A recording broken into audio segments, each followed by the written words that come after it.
प्रशासनाचा नागरिकांच्या दारी जाण्याचा स्तुत्य उपक्रम वडाळा इथं समाधान शिबिर उत्साहात संपन्न। आमदार राजू खरे यांच्या हस्ते उद्घाटन। अवैध उत्खननाबाबत प्रशासनाला कठोर कारवाईचे निर्देश।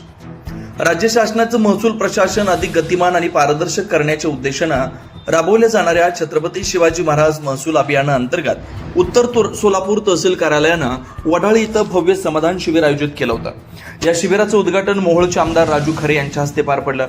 या उपक्रमामुळे नागरिकांना एकाच छताखाली विविध शासकीय सेवांचा लाभ मिळाला आहे। बातमीचे मुख्य मुद्दे, एकाच ठिकाणी विविध दाखल्यांचं वाटप। या शिबिरात फेरफार दुरुस्ती, 7/12 व 8 चे डिजिटल उतारे, उत्पन्न, रहिवासी, जात आणि नॉन क्रिमिनल यांसारख्या विविध दाखल्यांचं जागेच वाटप करण्यात आलं। यामुळे नागरिकांचा वेळ आणि हेलपाटे वाचले।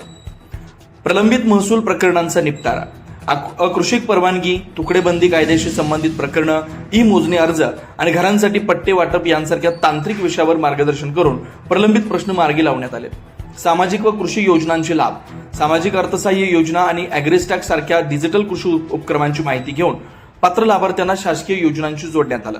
अवैध उत्खननावर आमदारांचा प्रहार, यावेळी बोलताना आमदार राजू खरे यांनी प्रशासनाला कडक इशारा दिलाय।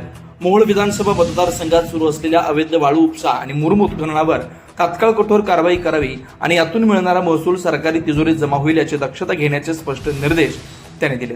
प्रशासनाचं कौतुक, शासनाच्या योजना तळागाळातील शेवटच्या माणसापर्यंत पोहोचवण्यासाठी प्रशासनानं नागरिकांच्या दारी जाणं हा अतिशय स्तुत्य प्रयत्न आहे, अशा शब्दात आमदार खरे यांनी महसूल विभागाचं अभिनंदन केलं। या कार्यक्रमाला सोलापूर जिल्ह्याचे ज्येष्ठ नेते व माजी जिल्हा परिषद अध्यक्ष बळीराम काका साठे, उत्तर सोलापूरचे तहसीलदार निलेश पाटील, सुनील भोसले, तालुका कृषी अधिकारी विठ्ठल जाधव, मंडल अधिकारी सौ कन्याकुमारी भोसले यांची प्रमुख उपस्थिती होती। तसेच पंचायत समिती सदस्य जितेंद्र शिलवंत, श्रीकांत मुळे, शिवाजी पाटील, मेजर लक्ष्मण राठोड, जयदीप साठे, जिल्हा परिषद सदस्य सौ चैतालीताई मुळे यांच्यासह महसूल कर्मचारी, ग्राम महसूल अधिकारी आणि उत्तर सोलापूर तालुक्यातील नागरिक मोठ्या संख्येने उपस्थित होते।